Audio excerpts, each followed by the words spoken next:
Hi everyone, welcome. My name is Esther from Ekhart Yoga, and this is your very first yoga class.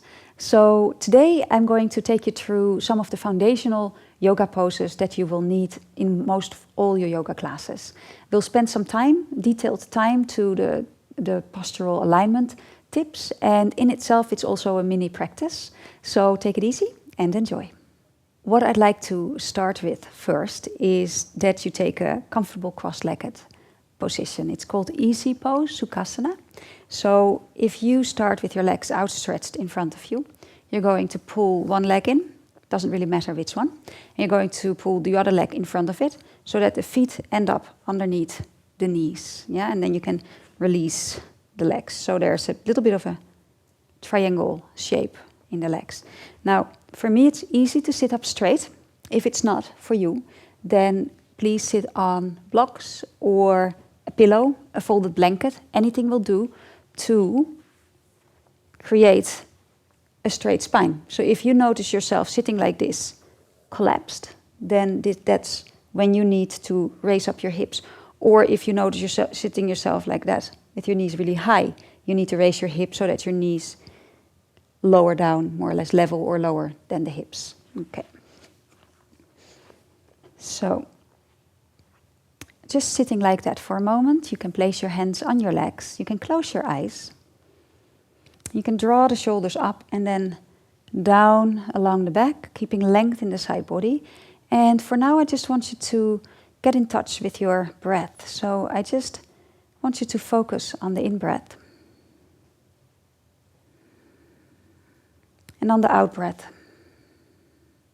Just a natural flow of breath. All you need to do is just be aware of it.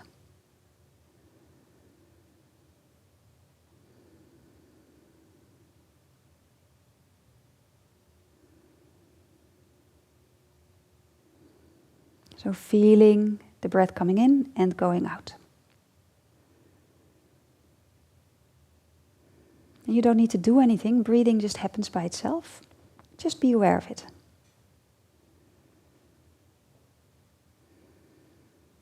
Okay, breathing in again, open your eyes. So flowing, that's just being aware of the in and the out breath. And what we're going to do with yoga is to move with the breath. So you do a movement on the in breath and a movement on the out breath. And then we move into different postures. So that's what we're going to look at now. So we're going to start on hands and knees. So you're going to place your hands right underneath the shoulders and the knees right underneath the hips.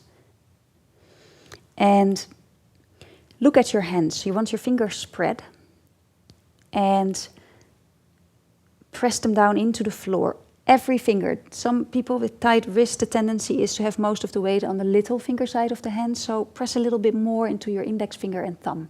You really want an evenly divided pressure there. Okay, and then from here we're going to move with the breath. So on an in-breath, I want you to draw your chest, your heart forward and up, and look up, and draw your shoulders on the back. And then on the out-breath, I want you to draw your side waist up, your back up, your chin goes down, and your tail goes down. And inhaling again. Lift your heart forward and up. Take that length in the side body, so really not just arching the back, but a real lifting forward. And then on an out-breath, rounding. So now we move with the breath. Do it yourself in your own rhythm. In-breath, lift the heart, lift the tail, feel the front of the body stretching. And exhale. Feel the back of the body stretching. Sideways lift, draw the belly in. Inhale. And exhale. Side body lifts, draw the belly in, and release back to neutral. So that's your first flow. So you connect movement and breath together. From here we're going to come to a standing position. So you can sit back on your heels and help yourself up to standing, and then walk to the front of the mat. Okay, so we're going to bring the feet together.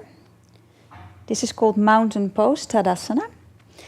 And the big toes are together, maybe slight little bit of space between the heels. And with that, you're going to make the legs strong. First, lift your inner arches. So you strengthen your arches and then draw the outer ankles in and then sort of pull up the legs. So you lift the kneecaps up and you engage your thigh muscles. And that's important in yoga because when you have strong legs, you don't work your back in the wrong way. Okay, so it is hard work in the beginning because you have to develop those muscles. So pull them in, pull them up. And if it's difficult and tough, welcome that because soon enough it won't be. And then you've got strong legs. So really go for that. And then you take the upper thighs slightly, you roll them slightly inward. So it's an inward rotation. And then you take the flesh of the buttocks. You just release that down towards the heels. You lift your pubic up towards your navel a little bit, so you're strengthening your core. And then you lengthen your side body. You draw the shoulders back and then down along the back. Keep space between the shoulder blades.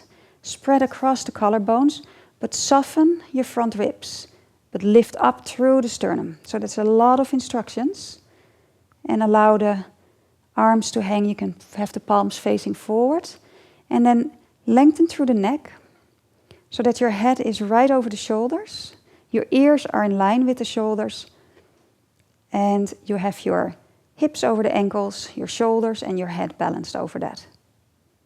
And in the beginning, in this pose, it's a good idea to look at yourself in the mirror from the side.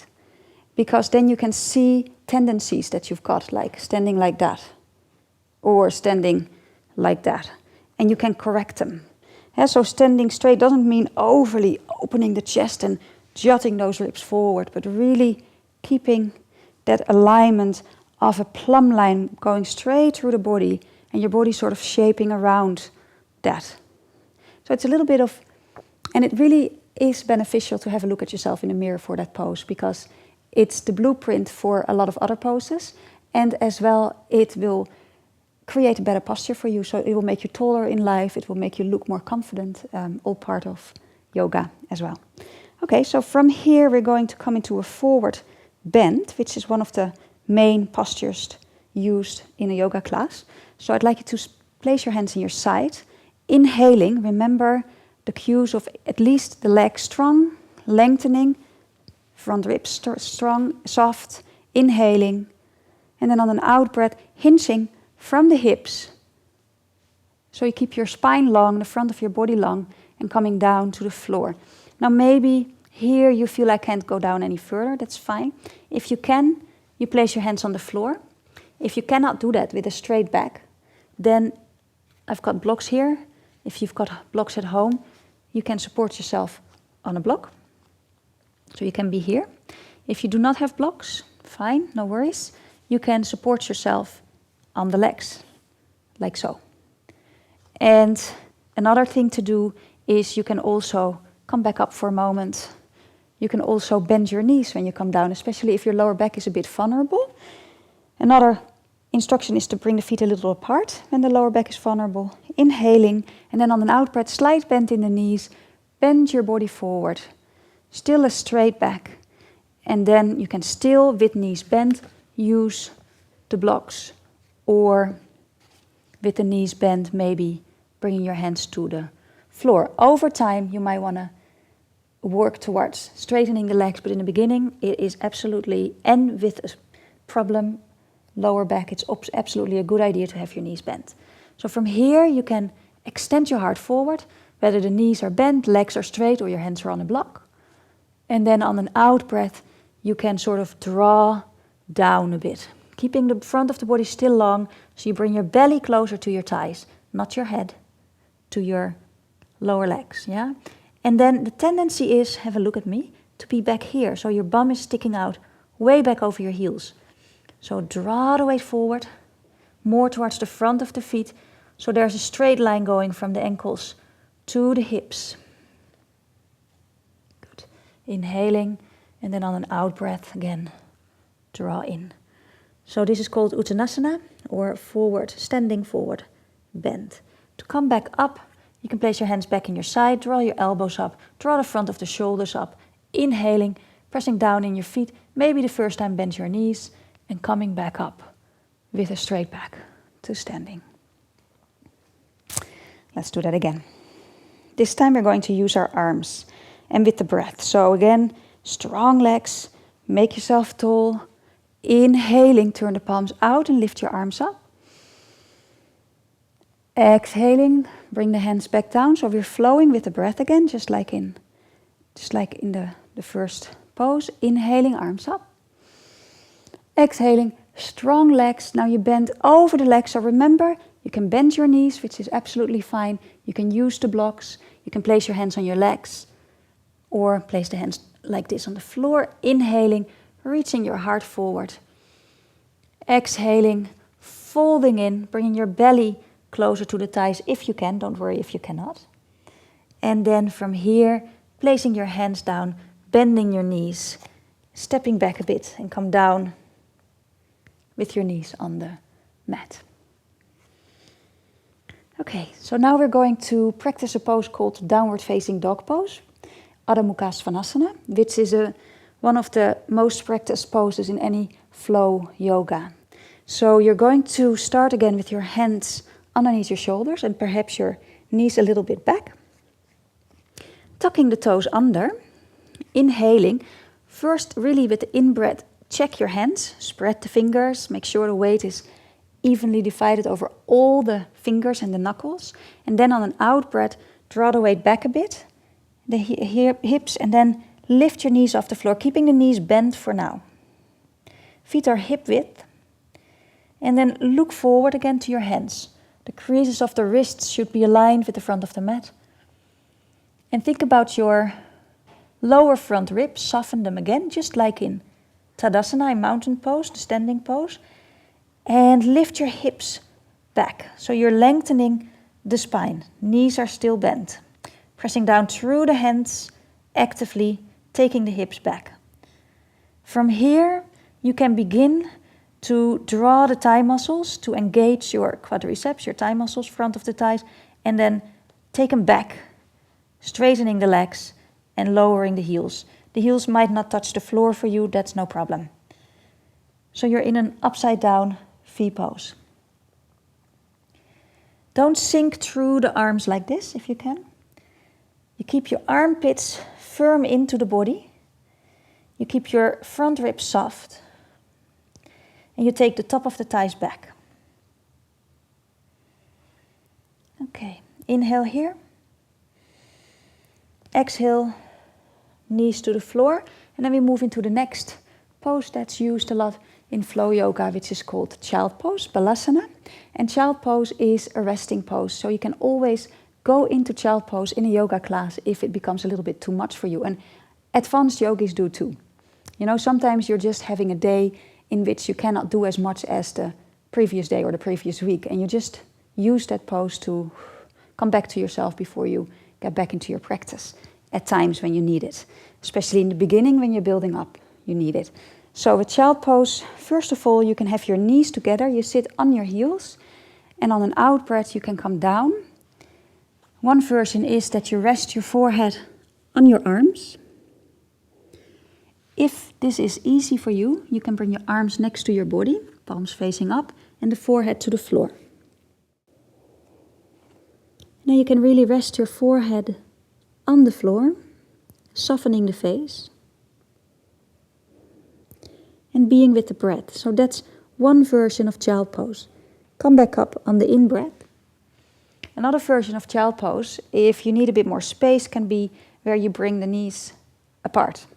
So the feet are still together, the big toes are touching, but the knees are as wide as you need them to be.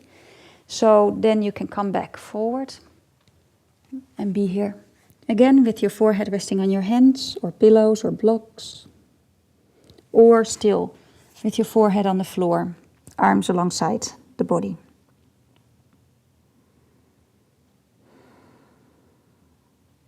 And then on an in-breath, coming back up. Very important pose to take if you need a break. And as well, it's a neutral pose between poses just to give the body a moment's rest before you continue.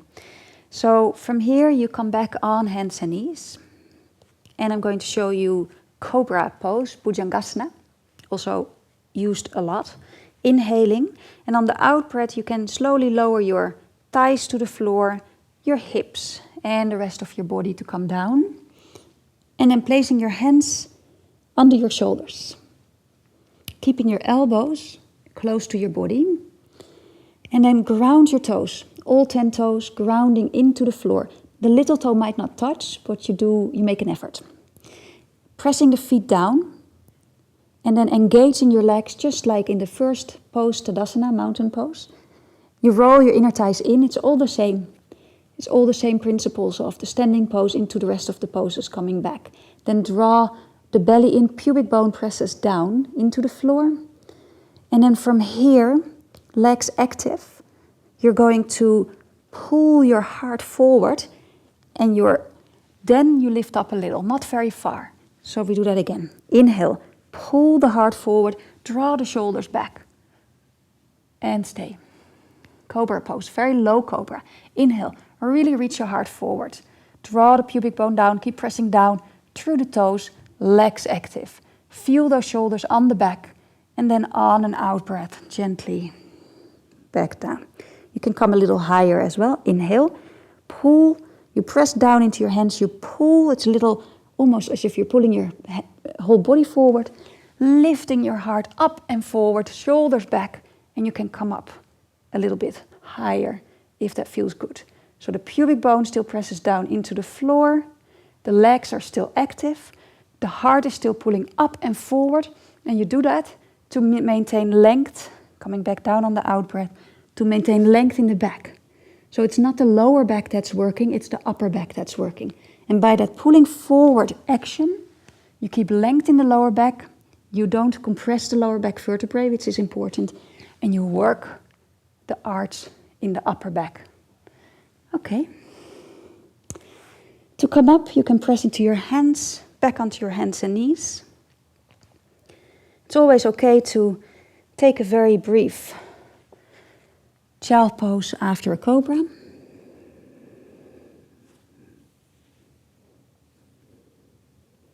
And then coming back up on the in-breath. Last 2 poses. Sitting with your legs outstretched in front of you. And again, it's about sitting with a straight back. So if this is difficult, sit on a block, pillow, most of you will need to. Feet flexed, you press your inner thighs into the floor, and there's again that slight inward rotation of the top of the thighs.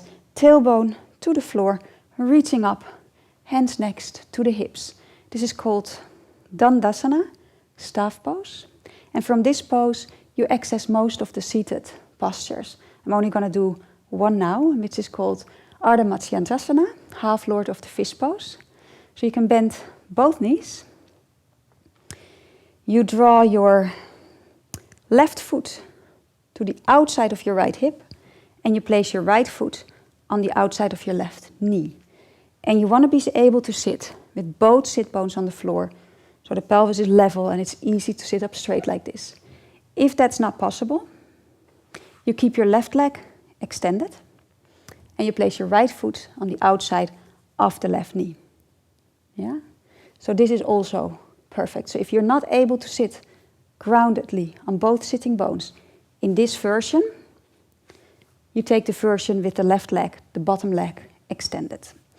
So sit up straight, press your whole right foot into the floor, also the big toe side, finding length. And then on the out breath, you can place your right hand behind you. Inhaling, lifting your left arm up. Exhaling, holding on to the knee for now. And from there, you twist gently, not your head yet. You twist your rib cage, your chest, and then, only then, your head. Good. Feel the shoulder blades on the back. And breathe into the twist. Grounding through both sit bones, and on an in-breath, lengthen your spine. On the out-breath, see, can you twist a little deeper? On an in-breath, you find length. And on the out-breath, stay where you are. Watch how my back is straight. you do not want to twist if your back is arching that way. If that happens, you sit on height. You make sure it's not arching back. You always need to twist with a straight spine. Inhale. And coming back. Keeping your back long. And then we do this on the other side. So you come back to Dandasana. Bending the knees, placing your right foot now on the outside of your left hip and your left foot on the outside of your right knee. You can also extend your bottom leg, remember? So you can also extend your right leg and have your left foot on the outside. Inhaling, finding length. Exhaling, placing your left hand behind you. Inhale, extend through the right arm and through the right side body. And exhale, twist. First, we just very gently hold on to the knee with our elbow. Inhale, finding length again. And exhale, begin to twist the rib cage, chest. And the last thing that twists is your head. Spread through the collarbones. Grounding through both sit bones. And on an in-breath, find length. On an out-breath, see, can you twist a little more? On an in-breath, find length. On an out-breath, twist a little more. One more. And then you gently come back to the center. Back to Dandasana, staff pose. Inhaling, sitting up straight. And then on an out-breath, bend your knees, shift your hips forward and lie on your back. And just for a moment on your back, draw the knees into the chest, lengthening out your lower back.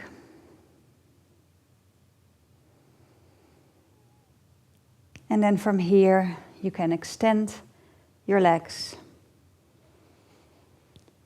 and come into Shavasana. So you can support your head if you want to. You can support your knees if you want to.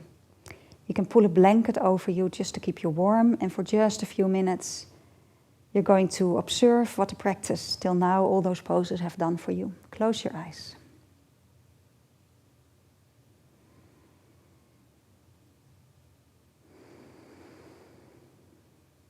And again, just be with your breath to start with.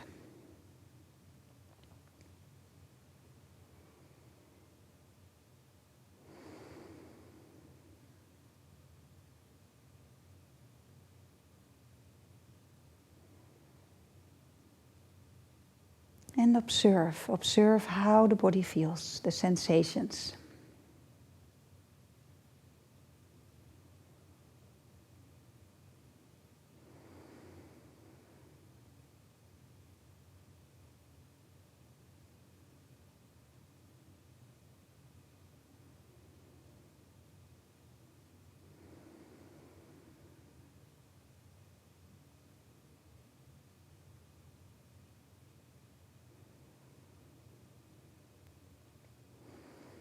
Okay.